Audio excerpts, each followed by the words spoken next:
कहने लगा कि भाई उसी तरीके से जवाब देना जैसे हाँ इनाम में दिया था। आप अगर दोनों में से किसी एक को होते हुए देखें तो किसको रोकेंगे? या दोनों होते हुए देखें? हमने कहा रेप को, क्योंकि जो जुर्म है मूर्ति पूजा बड़ा होना, उसका ताल्लुक खुदा से है, और खुदा इसका ऐलान कर चुका है कि वो हर तरह के गुनाह को माफ कर सकता है, मूर्ति पूजा को या शिर्क को वो माफ नहीं करेगा, या उसकी तरफ से ऐलान है। अच्छा, रेप ये चूंकि इंसानियत के खिलाफ जुर्म है और हम इंसान हैं, तो अगर हमारे बस में होगा तो हम उसको रोकेंगे कि जो किसी मासूम इंसान के खिलाफ जुर्म कर रहा है। तो ये दो रेफरेंस पॉइंट अलग अलग हैं कि खुदा की नजर में सबसे बड़ा गुनाह शिर्क है और एक इंसान को की जिम्मेदारी है लॉ एंड ऑर्डर को मेंटेन करना। यही वजह है कि एक इस्लामी हुकूमत में अगर कुछ लोग जो मूर्ति पूजा करते हैं या शिर्क करते हैं वो रहना चाहें तो वो भी रह सकते हैं एज ए माइनॉरिटी, लेकिन रेपिस्ट नहीं रह सकते। यानी कि खुदा जो है वो रेपिस्ट को माफ कर सकता है लेकिन मूर्ति पूजा को माफ नहीं कर सकता ना। खुदा, मैंने यही कहा इंसान कि तो रेप को रोकेगा। रेप की जो सजा है मिसाल के तौर पर वो ये है कि उसको जहन्नम में डाल दिया जाए, कितने अरसे के लिए डाला जाए ये अल्लाह ताला जानता है, लेकिन जो मुशरिक की सजा है वो फॉरएवर जहन्नम है। मतलब खुदा जो है वो रेप को छोटा गुनाह मानता है, उसको माफ कर भी सकता है, नहीं भी कर सकता है, लेकिन मूर्ति पूजा को कभी माफ नहीं करेगा। यानी कि मूर्ति पूजा ज्यादा बड़ा गुनाह हो गया। मूर्ति पूजा को वो कभी माफ नहीं करेगा। और रही ये बात रेप की, तो रेप चूंकि इंसान के खिलाफ वायलेशन है, ठीक है, तो अब ऐसा होगा कि खुदा उस जिसका रेप किया गया उसको और जो रेपिस्ट है उसको, दोनों को बुलाएगा, भाई अपना मामला साफ करो। अगर जिसका रेप किया गया उसने माफ नहीं किया तो रेपिस्ट को जहन्नम के अंदर डाल दिया जाएगा। खुदा ऐसे लोगों को माफ नहीं करेगा। हाँ, यह है कि उनकी सजा इटर्नल नहीं होगी, सजा इटर्नल नहीं होगी। एक मुद्दत तक सजा है, वो मुद्दत कितनी है? वो 1000 साल हो सकते हैं, 1 मिलियन ट्रिलियन जिलियन साल हो सकते हैं, लेकिन इटर्नल नहीं होंगे। इटर्नल वो आइडल वर्शिपिंग या शिर्क है, उसकी सजा। यानी कि जुर्म की अगर हम एक लिस्ट बना लें तो उसमें जो है खुदा के नजदीक सबसे बड़ा गुनाह ये है मूर्ति पूजा है, उसके बाद रेप है। हाँ, मतलब जो गॉड है वो उसको ये है कि रेप छोटा गुनाह है उसके लिए। देखो, छोटा और बड़ा हम इस माना कर कह रहे हैं कि किसकी सजा में इटर्निटी है और किसकी सजा में इटर्निटी नहीं है। ये नहीं है कि छोटा गुनाह यार चलो कोई मामूली सी बात हो गई, कोई बात नहीं है, ऐसा नहीं है, वो भी सीरियस है। लेकिन जब आप कंपैरिजन करेंगे कि किसकी सजा में इटर्निटी है, ये बिल्कुल ऐसा ही है। मैं उसको आप मिसाल दूं कि एक आदमी है, उसने रेप किया और दूसरे आदमी ने मर्डर किया। अब बताओ डेथ पेनल्टी किस में है जी? है जी, डेथ पेनल्टी किस में है? सॉरी, मैं आपका क्वेश्चन वो एक आदमी ने मर्डर किया, दूसरे ने रेप किया, अब डेथ पेनल्टी किस में मिलेगी? डेथ पेनल्टी दोनों में ही है, शायद दोनों में ही है। वैसे मर्डर में तो हाँ, तो वो जैसे डेथ का भी होता है, जैसे केसेस चलते हैं तो उसमें क्या होता है कि इंटेंसिटी देखा जाता है कि जो मर्डर हुआ है उसके बाद अगर मर्डर कर दिया तो डेथ पेनल्टी है, अगर खाली रेप किया है तो अभी तक के डेथ पेनल्टी का कानून नहीं है। एक आदमी ने मर्डर किया, दूसरे ने रेप किया, ठीक है। अब मुझे बताएं डेथ पेनल्टी किस में? मर्डर में है, ऑब्वियसली बात मर्डर में ही है। अब डॉज करने की कोशिश ना करें, मर्डर में ही है। अब आप ये कहें कि क्या गवर्नमेंट के नजदीक रेप करना एक मामूली सी बात है? क्या एक छोटी चीज है? नहीं है, नहीं है, नहीं है, वो भी सीरियस है। लेकिन ये जब आप पनिशमेंट को देखेंगे तो डेथ पेनल्टी मर्डर में होगी, रेप में नहीं होगी। डेथ पेनल्टी मर्डर में होगी, चोरी में नहीं होगी, करप्शन में भी नहीं होगी। जबकि करप्शन और चोरी कोई छोटी चीज नहीं है, बहुत बड़ी चीज है। तो जब आप पनिशमेंट को देखते हैं, खुदा की नजर में पनिशमेंट के एतबार से जो इटर्नल पनिशमेंट है वो शिर्क में है। लेकिन रेप कोई छोटी चीज नहीं है। आप ये कहते हैं कि अच्छा ये छोटी चीज है, छोटी चीज नहीं है। हाँ, इटर्नल पनिशमेंट नहीं है जी।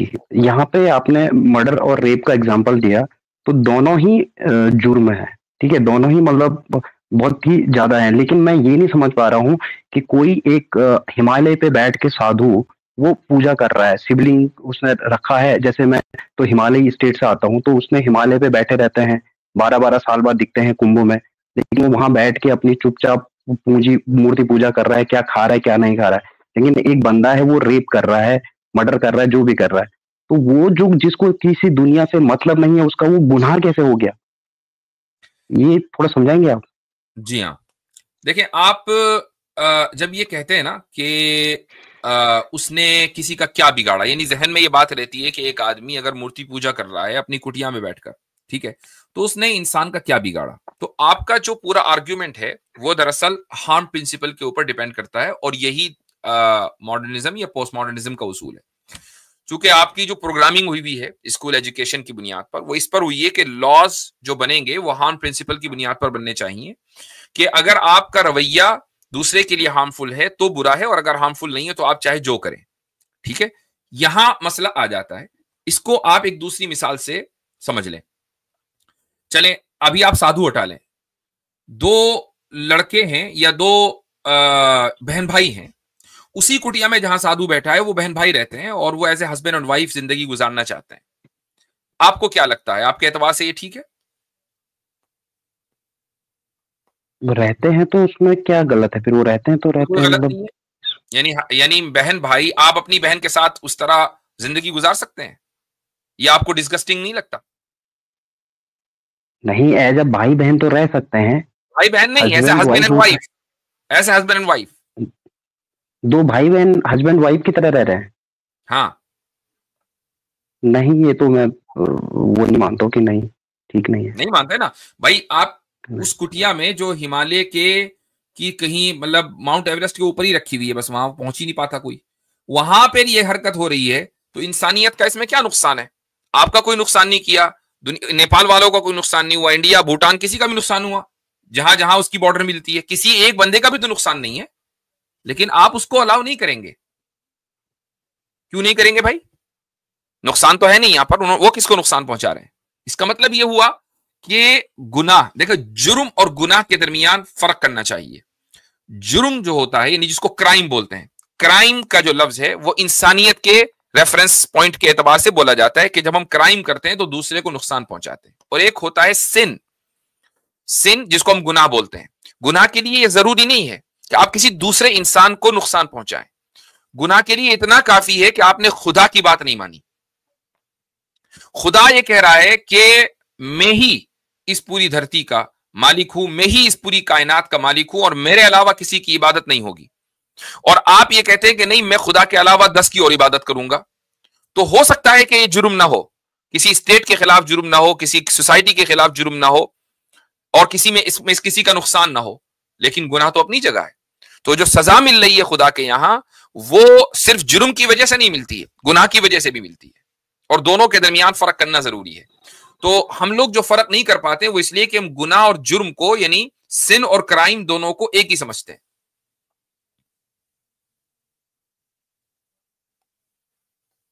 जी। अच्छा, मतलब कि जो आदमी अकेले बैठ के कहीं पे पूजा कर रहा है वो उसका गुनाह बड़ा है, वो गुनाह कर रहा है, और जो रेप कर रहा है उसका गुनाह छोटा है, ये है।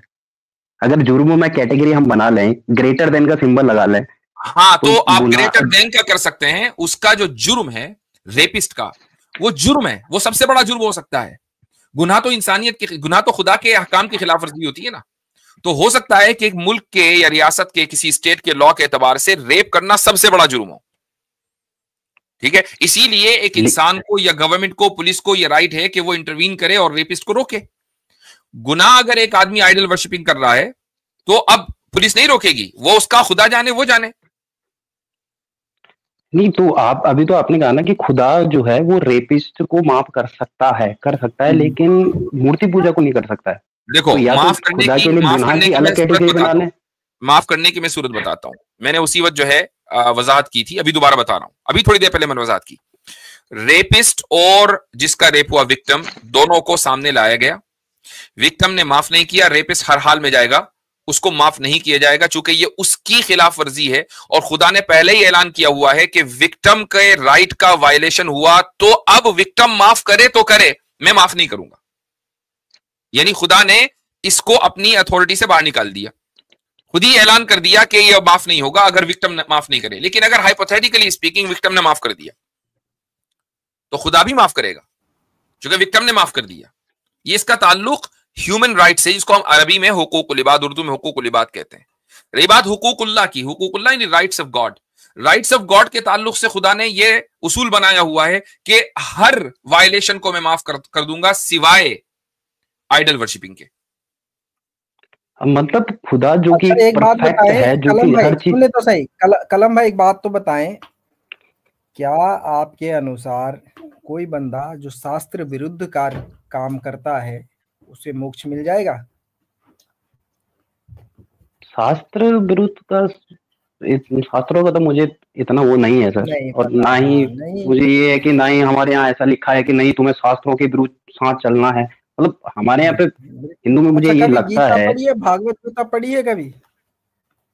नहीं, पूरी नहीं पढ़ी मैंने कभी। ऐसा करें, अब जाएं, जाते ही पहले भागवत गीता पढ़े, 16 अध्याय पढ़े, 16 अध्याय पूरा पढ़े, पता लग जाएगा कि श्री कृष्ण जी इनके बारे में क्या कह रहे हैं कि जो शास्त्रों के विरुद्ध करते हैं और शास्त्रों के विरुद्ध आचरण करते हैं उनके लिए क्या नियम है। आपका ये सवाल ऑटोमेटिकली खत्म हो जाएगा, नहीं जवाब सर, मिल अगर जाएगा। नियम है भी तो वो आध्यात्मिक नियम है ना। वो ऐसा नहीं है कि हमारे यहाँ पे, देखिए हिंदू धर्म में आचरण ऐसा किसको नहीं है कि कहते एक हैं? किताब है उसमें रूल्स हैं, सेट ऑफ आचरण रूल्स हैं, भाई, उसी को फॉलो आचरण करना है। किसे कहते हैं? आचरण किसे कहते हैं? पूजा पद्धति किसे कहते हैं? शास्त्र विरुद्ध कर्म किसे कहते हैं? ये मुझे बता दीजिए। सर वो मैं क्या कह रहा हूँ कि अगर लिखा भी है तो वो ऐसा है कि वो एक अच्छा इंसान क्या होना चाहिए क्या नहीं होना चाहिए, वो हिंदू मुस्लिम इसके लिए है ही नहीं। वहां पे कोई भी हमारा वेद है, ग्रंथ है, शास्त्र वो किसके, कि हिंदू के लिए है, मुस्लिम के लिए, शास्त्र ऐसा नहीं किसके है। हैं भाई? शास्त्र क्या, है गीता जी, जो है वो क्रिश्चियनों के लिए है? वो ऑल ह्यूमन बींग्स के लिए सर, वो क्या किसी क्रिश्चियन उसे एक मानते पर्टिकुलर हैं? कम्युनिटी के लिए नहीं है। वो क्रिश्चियन नहीं मानते मानते हैं? वो अलग बात है, लेकिन तो जो अब शास्त्र इनके बात करते हैं वो वो मैं, ह्यूमन की बात करते हैं, इंसानों की बात करते हैं। अच्छा, जो आप ये बात कर रहे हैं कि ये ह्यूमन के लिए है, मैं कह रहा हूं उन्होंने लिखा है, मेरी बात तो आप खुद कह रहे हैं, उन्होंने लिखा है कि जो शास्त्र विरुद्ध कार्य करता है वो कभी मोक्ष को, परम गति को प्राप्त नहीं करेगा, वो ना कभी मुझे प्राप्त कर पाएगा। तो आप कह रहे हैं कि ये समस्त के लिए है, हम वही कह रहे हैं कि जो खुदा को ना माने, उसकी ना माने, उसको जो है वो कभी हाँ, इटरनल यानी यानी गम्य नहीं कलाम होगी। साहब ये जो बात कह रहे हैं ना तौहीद साहब, वो ये कह रहे हैं कि एक मुसलमान है जो शास्त्र के मुताबिक उसने अपनी जिंदगी नहीं गुजारी, वो बगैर शास्त्र के पर अमल किए उसका इंतकाल हो गया, वो मर गया, तो वो कभी भी खुदा को प्राप्त नहीं कर पाएगा, हासिल नहीं कर पाएगा। इसी तरीके से वो कभी भी मोक्ष हासिल नहीं कर पाएगा, क्योंकि वो तो मर गया, शास्त्र के खिलाफ उसने जिंदगी गुजारी। भगवत गीता में लिखा हुआ है कभी भी ऐसा नहीं होगा। तो आपके यहां भी, यानी जिस धर्म को आप मानते आ रहे हैं उसमें भी उसी तरह की बातें मिल रही हैं। नहीं सर, वो एक मुसलमान मिल है, रही एक है वो। मुसलमान है, आप मैं उस पुजारी की जगह एक मुसलमान को बिठा दें हिमालय में, वो दिन रात नमाज पढ़ रहा है, लेकिन शास्त्र के मुताबिक उसने जिंदगी नहीं गुजारी, मोक्ष उसको भी नहीं मिलेगा। जी, मेरा सर सिंपल सा एक क्वेश्चन था। अब एग्जाम्पल और सिचुएशन बना के तो कुछ किसी भी चीज को कितना भी कॉम्प्लिकेट किया जा सकता नहीं, है, बात ये नहीं लेकिन है, मेरा बात ये है सिंपल कि सा कोई क्वेश्चन भी कि एक गॉड सवाल है, सवाल का एक जो गॉड जवाब है। है वो सिचुएशन से रिलेट ही करता है, सिचुएशन टू सिचुएशन। सिचुएशन तो मैंने खुद बनाई। जिस नहीं आदमी सर, ने मुझसे पहले सवाल किया था पिछले हफ्ते, शायद तर्कशील नाम था उसका, उसने भी एक सिचुएशन ही दी थी कि आपने दो लोगों को देखा, एक मूर्ति पूजा कर रहा है, दूसरा रेप कर रहा है, इसमें कौन सा गुनाह बड़ा या जुर्म बड़ा है। उसने भी एक सिचुएशन दी थी ना, तो सिचुएशन के मुताबिक ही ये जवाब दिया जाएगा। और ये ये भी तो सिचुएशन सिचुएशन नहीं ही है दे सर, रहे हैं कि ये एक तो बंदा लिखा है ना, हिमालय में ये बैठा तो है, एक आप बंदा बताते रेप कर रहते रहा हैं, तो लिखा हुआ है। तो बहरहाल उसको हमने नहीं ये रैशनलाइज ऑलरेडी कर दिया। मैंने मर्डर की मिसाल दे दी, रेप की मिसाल दे दी, इसी तरीके से मैंने आपको भाई बहन की मैरिज की मिसाल दे दी। ये सारी मिसालें आपको दे दी हैं जो हार्म प्रिंसिपल के ऊपर आपका जो जहन यानी बना हुआ है कि बुरी वही चीज है कि जो दूसरे के लिए नुकसानदेह हो, इसको हम ऑलरेडी रिफ्यूट कर चुके हैं। तो मेरे ख्याल से अगली मरतबा फिर कभी बात होगी जब आप आएंगे। अगले कॉलर को ले लें सर, भाई। एक जी लास्ट पॉइंट। चलें नेक्स्ट बार आइएगा, ठीक है, अब जी काफी टाइम हो गया। आदित्य सिंह, आदित्य सिंह आप स्टेज पे हैं, ठीक है, कलम साहब आप जो है वो बैक स्टेज खाली कर दीजिए। हेलो सर, अस्सलाम वालेकुम। वालेकुम सलाम, कौन आए हैं? आदित्य जी सर। जी। सर मेरा क्वेश्चन जो था वो मेरे एक नॉन मुस्लिम फ्रेंड के लिए है। वो अद्वैत वेदांत में बिलीव करते हैं, आचार्य प्रशांत को बहुत सुनते हैं वो। तो उनका ये क्लेम है कि इस्लाम में अल्लाह इज नॉट ऑल जस्ट, उनका ये क्लेम ऐसे है कि अल्लाह ताला जो है वो एवरी ह्यूमन बीइंग को इक्वली ट्रीट नहीं करते हैं। अल्लाह के करीब एक बिलीवर का ब्लड ज्यादा सेक्रेड है instead of a non believer blood. और इसका उन्होंने एग्जांपल इस तरीके से दिया कि अगर एक नॉन मुस्लिम या नॉन बिलीवर का मर्डर हो जाता है और एक बिलीवर तौबा कर लेता है या रिपेंटेंस में चला जाता है, तो वो लास्ट में जजमेंट डे पे वो फरार हो जाएगा, मतलब कि उसको वो जन्नत में जा सकता है। और वहां पे नॉन मुस्लिम के साथ अनजस्टिस ऐसे हो जाएगा कि वो तो वैसे भी जहन्नुम में जाना था उसको, क्योंकि वो तौहीद पे बिलीव नहीं करता था। और वहां पे वो ये भी नहीं कह पाया कि आप इसको किसी जन्नत में डाल रहे हो, इसने तो मेरा मर्डर किया था इन दिस वर्ल्डली लाइफ। तो इसको कैसे डाइसेक्ट किया जा सकता है? अब मैं अगर इसका जवाब दूंगा तो वो जो पहले आए थे ना, कहने का आप तो सिचुएशन बनाकर जवाब देते हैं। अच्छा, सिचुएशन बनाकर ही बनाया जाता है, सिचुएशन पर ही सवाल किया जाता है। और इसका काफी रेफरेंस दिया गया था, जैसे कि सूरह निसा में है, आया है 93 में कि एक बिलीवर को आप इंटेंशनली किल करते हैं अगर, तो आप उसमें जो है हमेशा हमेशा के लिए इटर्नल जहन्नुम में आपको जाना है। इसमें बिलीवर को एम्फसाइज किया गया है जी। और सूरह निसा में भी ऐसे ही आया है कि अल्लाह बिलीवर को, अच्छा मैं अभी रुक जाएं यहीं पर, पहले इसको, जो बिलीवर को एम्फसाइज किया गया, क्यों किया गया? वमन कतल, उनका सवाल था कि, हाँ इसका मैं जवाब सुन लीजिए, सुनिए सुनिए, अब सुनिए जरा खामोश रहकर। यहाँ पर जो मुमिनन का लफ्ज है कि तुम में से किसी ने जानबूझकर मुमिन को कत्ल किया। थोड़ा सा आप अपना माइक म्यूट करें क्योंकि मुझे आवाज आ रही है। ओके, तो इसका मतलब यह हुआ, और उसकी जो सजा है वो हमेशा हमेशा के लिए जहन्नम में रहना है। फजज़ाउहु जहन्नम खालिदन फीहा, उसकी सजा यह है कि वो जहन्नम में हमेशा रहेगा। इसका मतलब वाज़ेह है, अल्लाह ताला ये नहीं कह रहा कि तुम में से अगर किसी ने किसी बंदे को, किसी आदमी को कत्ल किया, किसी इंसान को कत्ल किया, बल्कि ये कहा किसी मोमिन को कत्ल किया। यानी किसी इंसान को इसलिए कत्ल किया गया कि वो मोमिन है। तो अगर मोमिन को मोमिन होने की वजह से कत्ल किया तो कत्ल करने वाला मोमिन कैसे रह सकता है? उसको मोमिन से नफरत ही इसी बुनियाद पर है, उसके ईमान की वजह से। जो ईमान से नफरत करता है वो मोमिन कैसे हो सकता है? जाहिर है कि उसकी सजा तो फिर इटर्नल हेल फायर ही है। ठीक है, वो तो उसी आयत में जवाब मिल गया, पहली बात।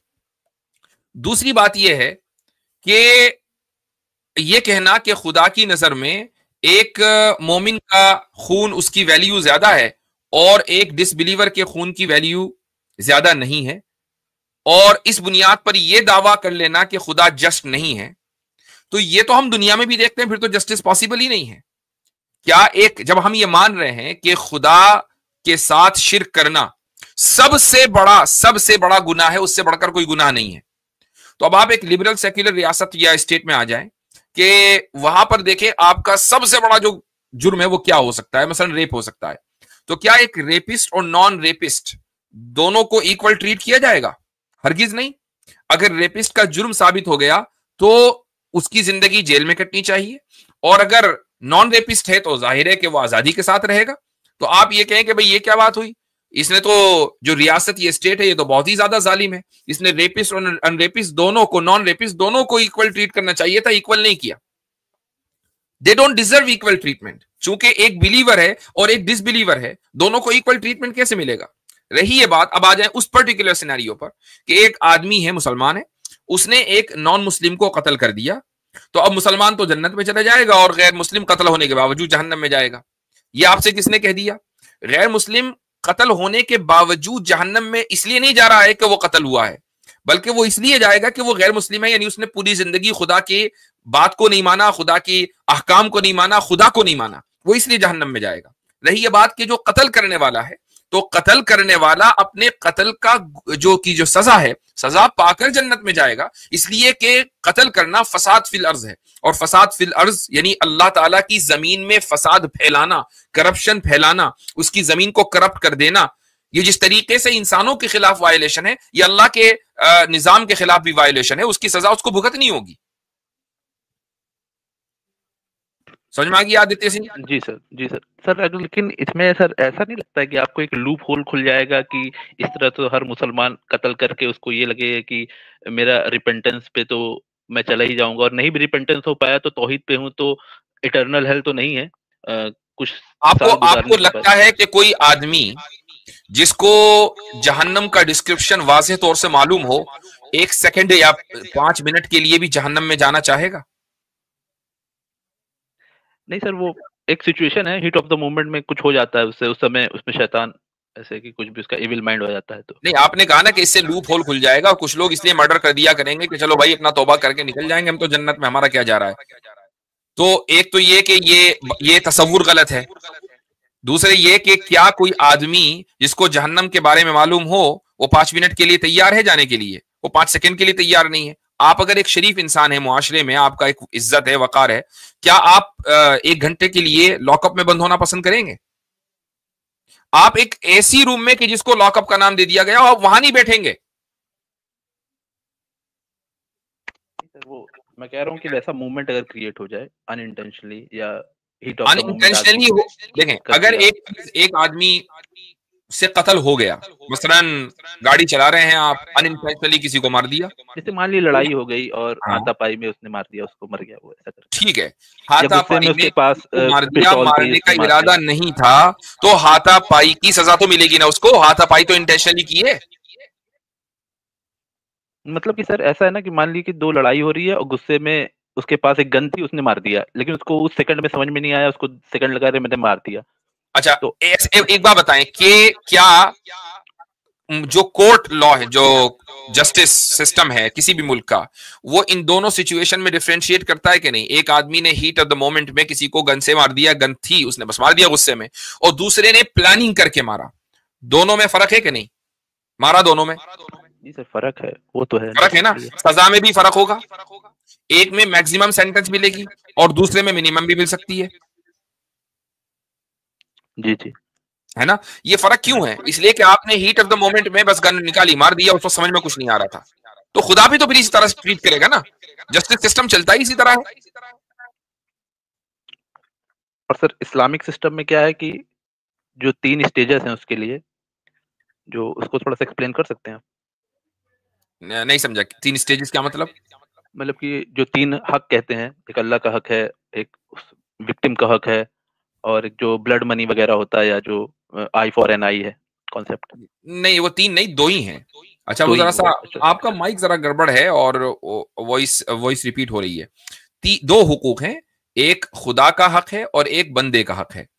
बंदे के हुकूक की को माफ करने या उसको हासिल करने का जो इख्तियार है, वो खुदा ताला ने बंदे ही को दिया है।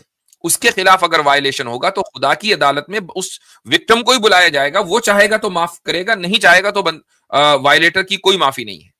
और जो हुकूकुल्लाह है, यानी खुदा के हुकूक, ये खुदा ने अपने पास रखे हैं कि इनका वायलेशन खुदा चाहे तो माफ करे और नहीं चाहेगा तो नहीं माफ करेगा। और खुद ऐलान कर दिया कि शिर्क सबसे बड़ा वायलेशन, इसको मैं माफ नहीं करूंगा।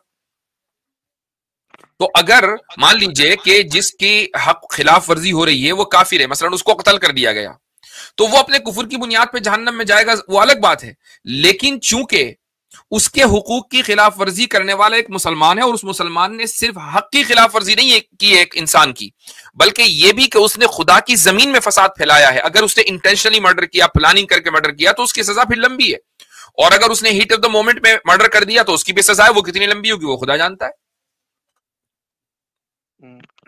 इटर्नल हेल नहीं है, लेकिन इटर्नल हेल नहीं है। और इटर्नल हेल तो भाई उस सूरत में भी नहीं है कि जबकि एक आदमी ने किसी दूसरे मुसलमान को मार दिया हो। हाँ, उस वक्त है जबकि किसी मुसलमान को मोमिन होने की वजह से मारा हो। तो अब आपने उसको इसलिए नहीं मारा कि वो बंदा है, इसलिए मारा कि वो मोमिन है, तो फिर आप मोमिन नहीं है।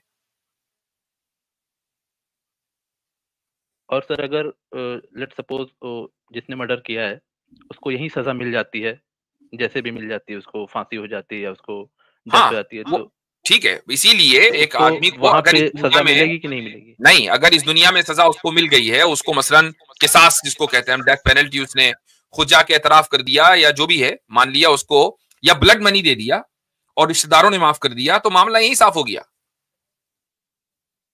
उसका सवाल जवाब ऊपर भी नहीं होना है, क्योंकि बात यहाँ पे खत्म, क्लियर तौबा कर ली, तौबा कर ली, ब्लड मनी दे दिया या उसको किसास करके डेथ पेनल्टी उसको वापस कर दी गई, बात खत्म, रिकॉर्ड क्लोज्ड।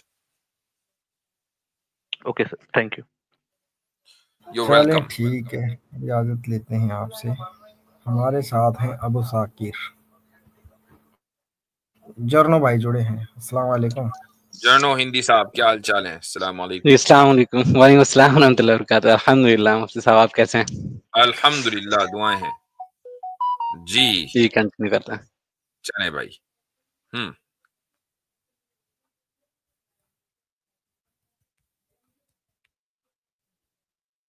अबू साकिर साहब। अबू शाकिर सलाम साहब। सलाम सलाम मुफ्ती साहब।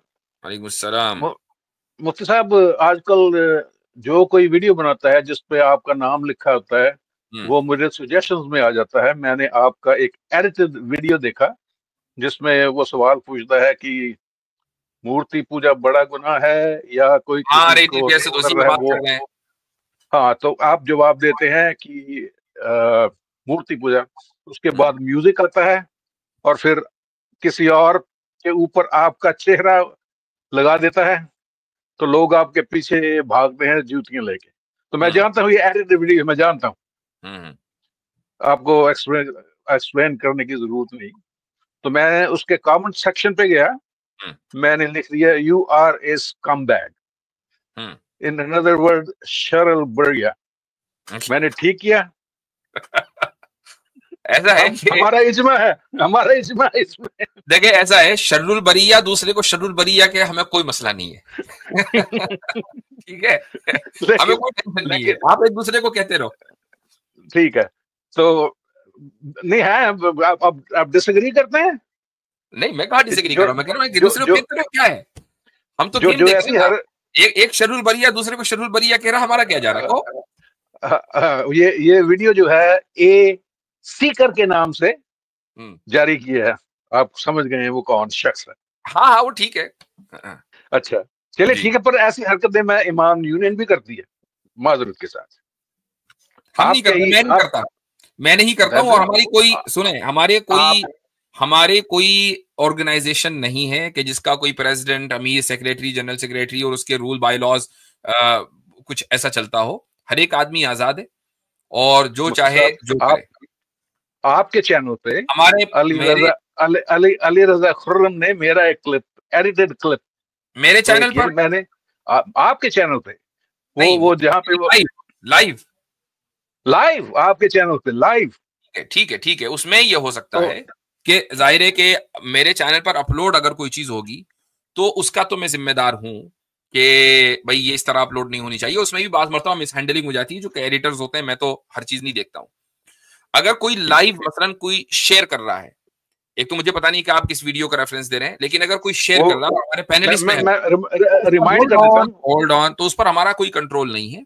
लाइव कोई चीज शेयर हो गई, अब मैं क्या बता आगे क्या आने वाला है, आई डोंट नो। वो वीडियो वो है जिसमें मैं कह रहा हूं कि मैं अपनी बेटी भी जिना कर सकती है, वो भी कर सकती है, आपको याद होगा। कहनी चाहिए ना, फिर तो जाहिर सी बात है कि ट्रोलिंग होगी। नहीं ठीक है, चलिए मैं सोच रहा था कि मैं उस वीडियो पे जाके यही कमेंट में आपके वीडियो में रहता। आप भी रिस्पॉन्सिबल है मेरे एज फॉर। चलिए इसको बात छोड़ के, पिछले हफ्ते मैंने कहा था कि मैं आपको लिंक भेजूंगा अपना, ये कि कहा गया है कि औरतें जो है वो जज्बाती नहीं होती। ये लिंक जो है यूनिवर्सिटी ऑफ मिशिगन की साइकोलॉजी डिपार्टमेंट से है। मैं एक सेकंड में अभी लिंक पेस्ट कर देता हूं। और मुझे कोई भी ऐसी नहीं मिली जहां पे लिखा हो कि औरतें जज्बाती होती हैं। लिंक मैंने भेज दिया। और ये वो कहते हैं कि ये स्टीरियोटाइप है जो बड़े सदियों से चले आ रहे हैं। औरत का नाक़िज़ातुल होना भी बड़े पुराने जाहिर है कि आज की जो एकेडेमिया है वो एथिज्म और इसी तरीके से मटेरियलिज्म से बहुत मुतासिर है और वो उसी तरह की रिसर्चेस पेश करने में ज्यादा दिलचस्पी रखती है कि जिससे आप लोगों का एजेंडा आगे बढ़ता है।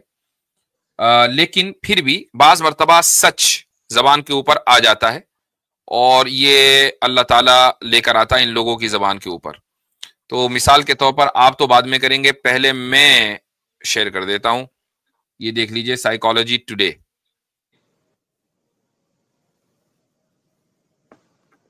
ठीक है भाई। अब इसमें देखें, मैं पढ़ women पढ़ are नहीं more सकता। likely, मैं पढ़ रहा हूं, women are more